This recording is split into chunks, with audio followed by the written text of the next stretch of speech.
PR পদ্ধতির নির্বাচনের মাধ্যমে ফ্যাসিস্ট চরিত্রের সরকার তৈরি হওয়ার সুযোগ থাকে না। আরো যদি বুঝতে ভুল করেন, সময় নেন, তাহলে ভার্সিটির দিকে তাকান, জাহাঙ্গীরনগর বিশ্ববিদ্যালয়ের দিকে তাকান। এই সুযোগ যদি আমরা কাজে লাগাতে না পারি, তাহলে আমাদের ভবিষ্যৎ প্রজন্ম সন্তানগুলো যখন ইতিহাস লেখবে পড়বে, তখন আমাদের করে ঘৃণা সহকারে আমাদেরকে ধিক্কার জানাবে, আমাদের নিয়ে সমালোচনা করবে। এই ইতিহাস আমরা রচনা করতে দিতে পারি না। এই পরিবর্তনের জন্যে, আমরা এই দেশের কাঠামো সুন্দর করার জন্যে আমরা বলেছি, জুলাই অভ্যুত্থানে যারা জীবন দিয়েছে, আমরা রাস্তায় নেমেছি, সেই জুলাই সনদের আইনি স্বীকৃতি দিতে হবে।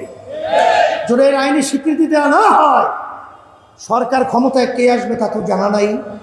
তাহলে এই জুলাই সনদ যদি স্বীকৃতি আইনি না পায়, তাহলে বর্তমান যে সংবিধান রয়েছে তার আলোকে যদি আবার ফ্যাসিস্ট খুনিরা কোনো ক্রমে যদি আবার ক্ষমতায় বসে বসে, তখন আপনারা যারা রাস্তায় নেমেছিলেন, আপনাদের বিরুদ্ধে সর্বোচ্চ কিন্তু এই সংবিধান অনুযায়ী ফাঁসির আইন পর্যন্ত রয়েছে। এই জন্য আমাদের এই জুলাই সনদের স্বীকৃতি আইনি দরকার আছে না নাই? আমরা ওইসব বাকির কাজ ফাঁকি, ওই বাকিটাকে বুঝি টুঝি না। আমাদের এই নির্বাচনের আগেই জাতীয় আমাদের এই জুলাই সনদের আইনি স্বীকৃতি দিতে হবে। আর সাথে সাথে জুলাই সনদের মধ্যে যেগুলো এখনও ঘাটতি রয়েছে, যেমন নাকি পিলখানা হত্যা, এই ট্র্যাজেডির ঘটনা জুলাই সনদে আসে নাই।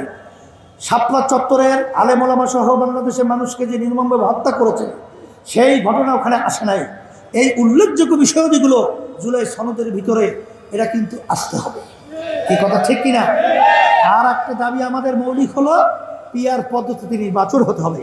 পিআর পদ্ধতির নির্বাচনের মাধ্যমে ফ্যাসিস্ট চরিত্রের সরকার তৈরি হওয়ার সুযোগ থাকে না, এককভাবে ক্ষমতায় যাওয়ার সুযোগ থাকে না, এবং প্রতিটা ভোটারের ভোটের মূল্যায়ন হয়, এবং এই বাংলাদেশের ভিতরে সমস্ত রাজনৈতিক দলের প্রতিনিধি সংসদে থাকার সুযোগ তৈরি হয়। এই জন্যই আমরা পিআর পদ্ধতি নির্বাচন চেয়েছি। যারা চায় না, বোঝে না, এরা বুঝবে। এখন তো বোঝা কিছুটা শুরু করেছে।